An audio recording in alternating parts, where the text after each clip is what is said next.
Sir നമസ്കാരം. E D വീണാ വിജയന്റെ വീട്ടിൽ റെയ്ഡിനെത്തി. നേരത്തെ സീരിയസ് ഫ്രോഡ് ഇൻവെസ്റ്റിഗേഷൻ ഓഫീസ് ഏതാണ്ട് 1.5 വർഷക്കാലം മുമ്പ് തന്നെ ചെന്നൈയിലെ ഓഫീസിലേക്ക് വീണാ വിജയനെ വിളിച്ചു വരുത്തി ആരും അറിയാതെ ചോദ്യം ചെയ്തിട്ടുണ്ടായിരുന്നു. അവരുടെ മൊഴി എടുത്തിട്ടുണ്ടായിരുന്നു. പിന്നീട് സീരിയസ് ഫ്രോഡ് ഇൻവെസ്റ്റിഗേഷൻ ഓഫീസ് കുറ്റപത്രം സമർപ്പിച്ചപ്പോൾ ഈ മൊഴിയിൽ വീണാ വിജയൻ താൻ CMRL വേണ്ടി തൻ്റെ എക്സാലോജിക് എന്ന കമ്പനി യാതൊരു തരത്തിലുള്ള സേവനങ്ങളും നൽകിയിട്ടില്ല എന്ന് സമ്മതിച്ചിട്ടുണ്ടായിരുന്നു എന്നുള്ളതാണ് കുറ്റപത്രത്തിൽ അവർ സീരിയസ് ഫ്രോഡ് ഇൻവെസ്റ്റിഗേഷൻ സമർപ്പിച്ചിരുന്നത്. ഇ ഡി വീണാ വിജയനെ വീട്ടിലെത്തി ചോദ്യം ചെയ്യുന്നു, മൊഴിയെടുക്കുന്നു, അവരുടെ ബാങ്ക് സ്റ്റേറ്റ്മെന്റ് അടക്കം എടുത്തുകൊണ്ട് പോകുന്നു, ബാങ്ക് പാസ്ബുക്കുകൾ കൊണ്ടുപോകുന്നു, ബാങ്ക് അക്കൗണ്ട് മരവിപ്പിക്കുന്നു. ഏതാണ്ട് 18 കോടി രൂപയോളം നിക്ഷേപമുള്ള ബാങ്ക് അക്കൗണ്ടുകളാണ് മരവിപ്പിച്ചതെന്ന് പറയുമ്പോൾ സാർ എനിക്കൊരു സംശയമുണ്ട്. ഇത്രത്തോളം നാളുകളായി, ഏതാണ്ട് 2020 മുതലുള്ള ഒരു കേസാണ്. ആദായ നികുതി വകുപ്പിൻ്റെ ഇൻട്രീം സെറ്റിൽമെൻറ്റ് ബോർഡിലാണ് ഇത്തരം ഒരു റിപ്പോർട്ട് വന്നത്. അന്ന് മുതൽ ഇന്ന് വരെ 2026 വരെ ഇ ഡിയും സീരിയസ് ഫ്രോഡ് ഇൻവെസ്റ്റിഗേഷനും എല്ലാം നിയമ നടപടികളായിട്ട് മുന്നോട്ട് പോകുമ്പോൾ തന്നെ മനഃപൂർവ്വം വളഞ്ഞിട്ട് ആക്രമിക്കുന്നു, തനിക്കിതിൽ പങ്കില്ല എന്ന് എന്തുകൊണ്ടാണ് വീണാ വിജയൻ ഒരു കേസ് പേരിനെങ്കിലും കേരളത്തിലെ ഏതെങ്കിലും ഒരു കോടതിയിൽ കൊടുക്കാത്തത്? ഇവിടെ ഒരു കാര്യം ഞാൻ വിസ്മരിക്കുന്നില്ല. കർണാടക ഹൈക്കോടതിയിൽ ഇ ഡിയുടെ അന്വേഷണം തടയണമെന്നാവശ്യപ്പെട്ടുകൊണ്ട് വർഷങ്ങൾക്ക് മുമ്പ് വീണാ വിജയൻ ഒരു അപ്പീൽ കൊടുത്തിട്ടുണ്ടായിരുന്നു, സ്റ്റേ ഹർജി കൊടുത്തിട്ടുണ്ടായിരുന്നു. അന്ന് കർണാടക ഹൈക്കോടതി ചീഫ് ജസ്റ്റിസായ ജസ്റ്റിസ് നാഗരത്ന ആ അപ്പീൽ തള്ളുകയും ചെയ്തു. പിന്നീട് അവർ സുപ്രീം കോടതിയിലേക്ക് അല്ലെങ്കിൽ മേൽക്കോടതിയിലേക്ക് വീണാ വിജയൻ അപ്പീലുമായി പോകും എന്ന് പറഞ്ഞിട്ട് യാതൊരു തരത്തിലുള്ള നിയമ നടപടികൾ പിന്നീട് ഉണ്ടായിട്ടില്ല. ഇപ്പോൾ വീണാ വിജയന്റെ വീട്ടിൽ വരെ ഇ ഡി റെയ്ഡ് നടത്തിയിട്ടും എന്തുകൊണ്ടാണ് വീണാ വിജയൻ ഇത്തരത്തിൽ തനിക്കെതിരെ നിയമ നടപടികളുമായി കേന്ദ്ര അന്വേഷണ ഏജൻസികൾ CMRL മറിയാക്കി തന്നെ തേജോവധം ചെയ്യാൻ വേണ്ടി ഇല്ലാത്ത ഇടപാടുകളുടെ കാര്യം പറഞ്ഞ് തന്നെ ഇത്തരത്തിൽ മോശമായ പൊതുസമൂഹത്തിൽ ചിത്രീകരിക്കാൻ വേണ്ടി ശ്രമിക്കുന്നു എന്ന് പറഞ്ഞിട്ടൊരു കേസ് കൊടുക്കാത്തത് എന്താണ്? വീണാ വിജയന്റെ അച്ഛനായ മുൻ മുഖ്യമന്ത്രി, ഇപ്പോഴത്തെ പ്രതിപക്ഷ നേതാവ് പിണറായി വിജയൻ എവിടെയെങ്കിലും സംസാരിക്കുന്ന സമയത്ത് ഒരു മൈക്ക് ഒന്ന് ഹവള് ചെയ്താൽ ആ മൈക്ക് സെറ്റും മൈക്കുകാരനെയും വരെ പോലീസ് അറസ്റ്റ് ചെയ്തുകൊണ്ട് പോകുന്ന കാഴ്ച കേരളം കണ്ടിട്ടുണ്ട്. അങ്ങനെ ഒരു അച്ഛൻ്റെ മകളായ വീണാ വിജയൻ എന്തുകൊണ്ടാണ് ഇത്രത്തോളം സാമൂഹ്യ ശ്രദ്ധ ആകർഷിക്കുന്ന രീതിയിൽ ഇത്രത്തോളം വിവാദ കോലാഹലങ്ങൾ വീണാ വിജയന്റെ പേരിൽ ഉണ്ടായിട്ടും വീണാ വിജയൻ യഥാർത്ഥത്തിൽ ഇതിൽ പങ്കാളിയല്ല, തെറ്റുകാരിയല്ല എന്നുണ്ടെങ്കിൽ എന്തുകൊണ്ട് അവരൊരു കേസ് എവിടെയും കൊടുക്കുന്നില്ല? നമ്മൾ കാണേണ്ടത് വീണാ വിജയന് പാവത്തിനെ കൊച്ചിന് വിട്ടേക്ക്. വീണാ വിജയൻ ഒരു കംപ്ലീറ്റ് അബ്സല്യൂട്ട് പ്രോക്സി. ഇതിൽ പെട്ടുപോകും, അല്ലെ അന്വേഷണം കറക്റ്റായിട്ട് വരികയും കോടതി അത് ഇൻ്റർപ്രറ്റ് ചെയ്യുകയും ചെയ്താൽ തങ്ങൾ ഇതിൻ്റെ അകത്ത് ഈ കേസിൽ പെട്ടുപോകുമെന്ന് മറ്റാരേക്കാൾ നന്നായിട്ട് അറിയാവുന്ന ആൾ പിണറായി വിജയൻ തന്നെയാണ്. അങ്ങനെ ഒരു സാഹചര്യത്തിൽ കോടതിയിൽ നിന്ന് രക്ഷപ്പെടാൻ സാധ്യതയില്ല എന്നുള്ള ഒരു നേരിയ സംശയമെങ്കിലും ഉണ്ടായാൽ പിന്നെ അവർക്ക് ചെയ്യാവുന്നത് ഇതിൻ്റെ വിചാരണ നടപടികളെ തടസ്സപ്പെടുത്തുക എന്നുള്ളതാണ്.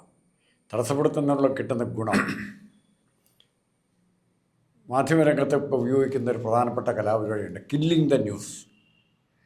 ഒരു ന്യൂസിനെക്കുറിച്ച് പരസ്പര വിരുദ്ധമായും ആവർത്തിച്ചും ഇത്തരം ചർച്ചകളിലേക്ക് വന്നാൽ, വാർത്തകളിലേക്ക് വന്നാൽ ആ വാർത്ത സ്വയം അതിൻ്റെ പ്രാധാന്യം ഇല്ലാതാകും.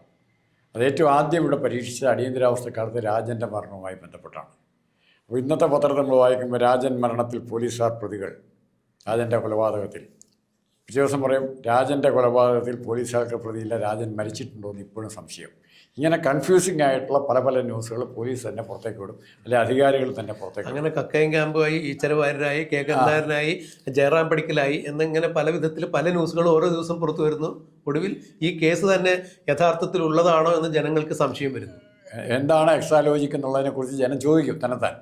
അല്ലെങ്കിൽ എക്സ്ട്രാ ലോജിക്, അങ്ങനെ ഒത്തിരി കാര്യങ്ങളുണ്ട്. അത്ര ഉദാഹരണങ്ങൾ ഒത്തിരി പറയാനുണ്ട്. അതുപോലത്തെ ഒരു നാടകീയമായി ഒരു ഒത്തുകളിയാണ് ഈ കേസിൽ നടക്കുന്നതെന്ന് പലരും ആലോചിച്ചിട്ടുണ്ട്. ഇപ്പോൾ ഈ കേസ് എന്താ, ഇപ്പം ശരിക്കും ഈ കേസ് എന്താ ഇ ഡി എന്നെ അന്വേഷിക്കുന്നത്? കഴിഞ്ഞ ഒരു മാസം മുമ്പ് അല്ലെ 1.5 വർഷം മുമ്പ് ഇ ഡി ചോദ്യം ചെയ്തതിൽ കൂടുതൽ എന്തെങ്കിലും പുതിയ ചോദ്യങ്ങളുണ്ടോ? എന്തിനാണിത് ജനങ്ങളിൽ നിന്ന് മറച്ചു വയ്ക്കുന്നത്? ഇവർക്ക് എന്തെങ്കിലും രഹസ്യങ്ങളുണ്ടെങ്കിൽ ഇവരെ വീണ്ടും വെള്ളിയാഴ്ച വരെ അവധി കൊടുത്തിരിക്കുകയാണ്. ഹൈക്കോടതി എന്താ ഇങ്ങനെ പറയുന്നത്? ഹൈക്കോടതി അപ്പീൽ കൊടുക്കണ്ടേ? അല്ല സാറേ, അവിടെ ഒന്ന് സംസാരിച്ചോട്ടെ. ഈ ഇ ഡിക്ക് വേണ്ടി അഡീഷണൽ സോളിസിറ്റർ ജനറൽ ഉൾപ്പെടെയുള്ള ആളുകൾ ഇന്നലെ ബഹുമാനപ്പെട്ട ഹൈക്കോടതിയിൽ എത്തിയിട്ടുണ്ടായിരുന്നു. CMRL സുപ്രീം കോടതിയിലെ മൽഹോത്ര വരെയുള്ള അത്ര ഒരു മണിക്കൂറിന് ലക്ഷങ്ങളുടെ വിലയുള്ള അഭിഭാഷകരെ ആണ് അവരിറക്കിയിരുന്നത്. അപ്പോൾ വിശദമായ വാദപ്രതിവാദങ്ങൾ കേട്ടതിന് ശേഷം വെള്ളിയാഴ്ചത്തേക്ക് വിധി പറയുന്നതിന് വേണ്ടി ഹൈക്കോടതി മാറ്റിവെച്ചിരിക്കുന്നു.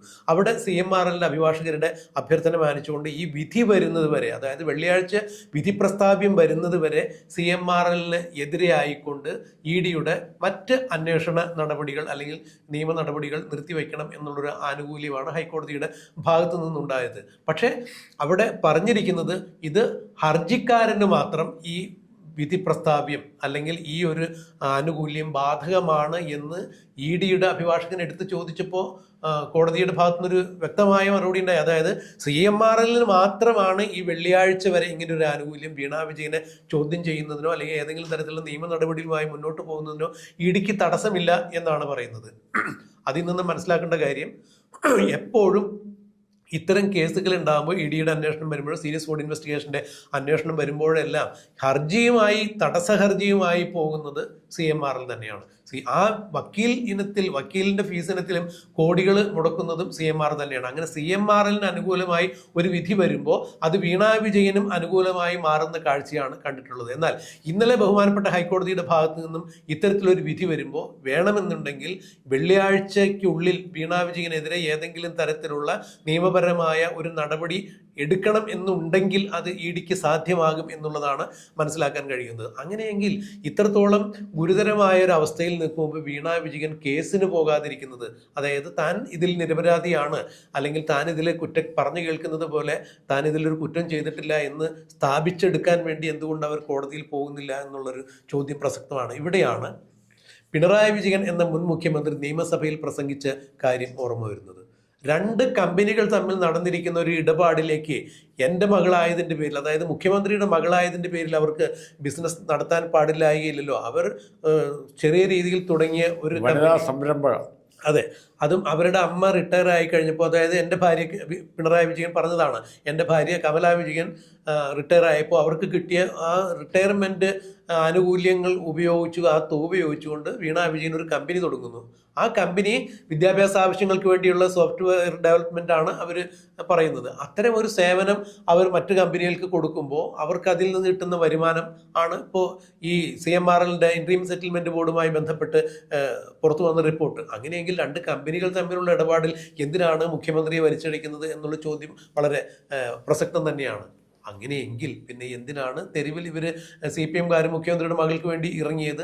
രണ്ട് കമ്പനികൾ തമ്മിലുള്ള ഇടപാടാണെന്നുണ്ടെങ്കിൽ ഈ രണ്ട് കമ്പനികൾ തമ്മിൽ നടന്ന ഇടപാടിൽ എനിക്ക് ഇതിൽ അന്യായമായ ഒന്നും നേട്ടമുണ്ടായിട്ടില്ല എന്ന് എന്തുകൊണ്ട് വീണ വിജയൻ അവിടെ ഹർജിയുമായി പോകുന്നില്ല, കേസുമായി പോകുന്നില്ല എന്ന് ചോദിക്കുമ്പോൾ, പിണറായി വിജയൻ ഇത്രയും കാലം ഈ കേസിനെ പ്രതിരോധിച്ചിരുന്നത് CPM നേതാക്കളെയും അണികളെയും തെരുവിലിറക്കിക്കൊണ്ടാണ്. CPM എന്ന സംഘടനയെയും CPMൻ്റെ നേതാവായ പിണറായി വിജയനെയും താറടിച്ച് കാണിക്കുന്നതിന് വേണ്ടി മകളുടെ കമ്പനി ഇടപാട് ഉയർത്തി കാണിച്ചുകൊണ്ട് കേന്ദ്ര അന്വേഷണ ഏജൻസികളെ ഇറക്കി കളിക്കുന്നു എന്നാണ് ഇപ്പോഴും പിണറായി വിജയൻ പറയുന്നത്, അല്ലെങ്കിൽ അത്തരത്തിലുള്ള ഒരു നരേഷൻ സൃഷ്ടിക്കുന്നു. പക്ഷേ ഈ ED റെയ്ഡിന് വന്നപ്പോഴും പിണറായി വിജയൻ പറഞ്ഞ എന്താണ്? എന്നെ ചോദ്യം ചെയ്തിട്ടില്ല. 8.5 മണിക്കൂർ നേരെ അവരവിടെ ഉണ്ടായിരുന്നു. എന്നെ ചോദ്യം ചെയ്തിട്ടില്ല. മകളുടെ ബാങ്ക് പാസ്ബുക്ക് എടുത്തുകൊണ്ട് പോകുന്നു, ബാങ്ക് അക്കൗണ്ട് ഫ്രീസ് ചെയ്യുന്നു. അപ്പോഴും പിണറായി വിജയൻ എന്ന പ്രതിപക്ഷ നേതാവിനെയോ മുൻ മുഖ്യമന്ത്രിയോ ED ചോദ്യം ചെയ്തിട്ടില്ല എന്ന് പറയുമ്പോൾ തീർത്തും പിണറായി വിജയൻ ആ കേസിലേക്ക് വന്നിട്ടില്ല. അതുവരെ CPM വരുന്നില്ല. അപ്പോൾ അങ്ങനെയെങ്കിൽ വീണ വിജയനാണല്ലോ ഈ കേസുമായി മുന്നോട്ട് പോകുന്നത്. വീണ വിജയൻ പോകാത്തതിൻ്റെ കാരണം, മുൻ മുഖ്യമന്ത്രി എന്ന രീതിയിൽ മുഖ്യമന്ത്രി നാട് ഭരിക്കുമ്പോൾ മകൾ ഉണ്ടാക്കിയ ഷെൽ കമ്പനിയിലേക്ക് CMRL അടക്കമുള്ള പല കമ്പനികളിൽ നിന്നും ഇതുപോലെ മാസപ്പടി വാങ്ങിയ കൃത്യമായ രേഖകൾ സഹിതം മാത്യു കുഴനാടൻ അടക്കം രേഖകൾ പുറത്തുവിട്ട ഏതാണ്ട് 11ഓളം കമ്പനികളാണ് അതിലുള്ളത്. 2 ഇസ്ലാമിക വിദ്യാഭ്യാസ സ്ഥാപനങ്ങൾ ഉൾപ്പെടെയുള്ള 11 കമ്പനികൾ, അതിലൊന്നാണ് CMRL. ഏറ്റവും കൂടുതൽ കോഴ മേടിച്ചിരിക്കുന്നത്, മാസപ്പടി മേടിച്ചിരിക്കുന്നത് CMRL നിന്നാണ്. അതുകൊണ്ട് അതായത് ഈ വകുപ്പിൻ്റെ ഇൻട്രീം സെറ്റിൽമെൻറ്റ് ബോർഡിൽ ഇത് വന്നതിൻ്റെ പേരിൽ ഇത് ഇത്ര ചർച്ചയായി. അങ്ങനെയെങ്കിൽ എന്തുകൊണ്ടാണ് വീണ വിജയൻ ഈ കോഴ വാങ്ങിയത് എന്നുള്ളതിന് ഉത്തരം പറയാൻ മുഖ്യമന്ത്രി എന്ന രീതിയിൽ പിണറായി വിജയൻ ബാധ്യസ്ഥനാവും. ഇപ്പോഴത്തെ പ്രതിപക്ഷ നേതാവ് എന്ന രീതിയിൽ പിണറായി വിജയൻ ബാധ്യസ്ഥനാവും. അച്ഛനെ മുൻനിർത്തിക്കൊണ്ട് മകൾ മേടിച്ച കോഴ തന്നെയാണ്, അല്ലെങ്കിൽ അച്ഛന് കോഴ മേടിക്കുന്നതിന് വേണ്ടി മകൾക്ക് വേണ്ടി ഇങ്ങനെ ഒരു ഷെൽ കമ്പനി ഉണ്ടാക്കിയതാണെന്ന് സമ്മതിക്കേണ്ടത് വരും. പോളിറ്റ് ബ്യൂറോ മെമ്പറായ പിണറായി വിജയന് പോളിറ്റ് ബ്യൂറോയിലും ഇത് സമ്മതിക്കേണ്ടതായി വരും. അത്തരത്തിലുള്ള നാണക്കേടുകൾ ഒഴിവാക്കുന്നതിന് വേണ്ടി CPM എന്ന സംഘടനയെ മുന്നിൽ നിർത്തിക്കൊണ്ട് CPM-നെ തകർക്കാൻ വേണ്ടി നടത്തുന്ന ഒരു പ്രതിരോധം ആയിട്ടാണ് കേന്ദ്ര അന്വേഷണ ഏജൻസികൾ ഉപയോഗിച്ചുകൊണ്ട് കേന്ദ്ര സർക്കാർ നടത്തുന്ന ഒരു പ്രതികാര നടപടി അല്ലെങ്കിൽ പ്രതിരോധം ഒക്കെ ആയിട്ട് ഇതിനെ ചിത്രീകരിച്ച് പിണറായി വിജയൻ രാഷ്ട്രീയമായി ഇതിനെ നേരിടാനും രാഷ്ട്രീയമായി തലയൂരാനുമാണ് ശ്രമിച്ചത്. അക്ഷരാർത്ഥത്തിൽ ഇവിടെ നടന്നിരിക്കുന്ന സംഭവം CMR-ലും വീണാ വിജയനും തമ്മിലുള്ള ഈ കേസിൽ ഇടപെട്ട് കേസ് നടത്തേണ്ടത് വീണാ വിജയൻ തന്നെയാണ്. അപ്പോൾ വീണാ വിജയനെ തന്ത്രപൂർവ്വം പിണറായി വിജയൻ മാറ്റി നിർത്തിക്കൊണ്ട് CMR-നെ മുൻനിർത്തിക്കൊണ്ട്, അതായത് നേരത്തെ നമ്മൾ നാടൻ ഭാഷയിൽ പറയുകയാണെങ്കിൽ എംബ്രാന്റെ വെട്ടത്തിൽ വാര്യരുടെ അത്താഴൂട്ടെന്ന് പറഞ്ഞ പോലെ CMR-ൽ കൊടുക്കുന്ന കേസിന് വിധി വരുമ്പോൾ CMR-ന് അനുകൂലമായിട്ട് വരുന്ന വിധികളെല്ലാം വീണാ വിജയനും അനുകൂലമായി മാറുന്ന അവസ്ഥയാണ് കണ്ടത്. എന്നാൽ ഇനി അത് നടക്കില്ല എന്നുള്ളതാണ് ഇപ്പോൾ കഴിഞ്ഞ ദിവസം പോലും ബഹുമാനപ്പെട്ട ഹൈക്കോടതിയിൽ നിന്നുണ്ടായ ആ പ്രത്യേക പരാമർശത്തിൽ മനസ്സിലാക്കാൻ കഴിയുന്നത്. എന്തായാലും ഇവിടെ വീണാ വിജയൻ്റെയും പിണറായി വിജയൻ്റെയും ഇരട്ടത്താപ്പ് പൊളിയുന്നു. തീർച്ചയായും ഈ വെള്ളിയാഴ്ച കോടതി വിധി വരുമ്പോൾ അത് CMR-ന് അനുകൂലമായി വന്നാൽ പോലും വീണാ വിജയനിലേക്ക് EDക്ക് കൂടുതൽ സുഗമമായി കടന്നു ചെല്ലാനുള്ള അവസരം തന്നെയാണ് സൃഷ്ടിക്കപ്പെട്ടിരിക്കുന്നത് എന്നുള്ളതിന് യാതൊരു സംശയമില്ല. ED കൈവിലങ്ങിൻ്റെ പൊടി തൂത്ത് വീണാ വിജയൻ്റെ ഗേറ്റിനരികിലേക്ക് എത്തുന്നു എന്ന് തന്നെയാണ് മനസ്സിലാക്കാൻ കഴിയുന്നത്. എന്തായാലും ഇതിന് ആഹ്വാനം ചെയ്ത CPM നേതാക്കളെല്ലാവരും അകത്തു പോകും എന്നുള്ളതും ഉറപ്പായിരിക്കുന്നു. ഒരു ചെറിയ കാര്യം കൂടെ പറഞ്ഞിട്ട് നമുക്ക് ഇത് കൺക്ലൂഡ് ചെയ്യാം. വീണാ വിജയൻ്റെ കാര്യത്തിൽ ഇവിടെ ഇന്ന് ഒരു സുഹൃത്ത് വിളിച്ച് പറഞ്ഞ വളരെ രസകരമായൊരു കാര്യം പറഞ്ഞു.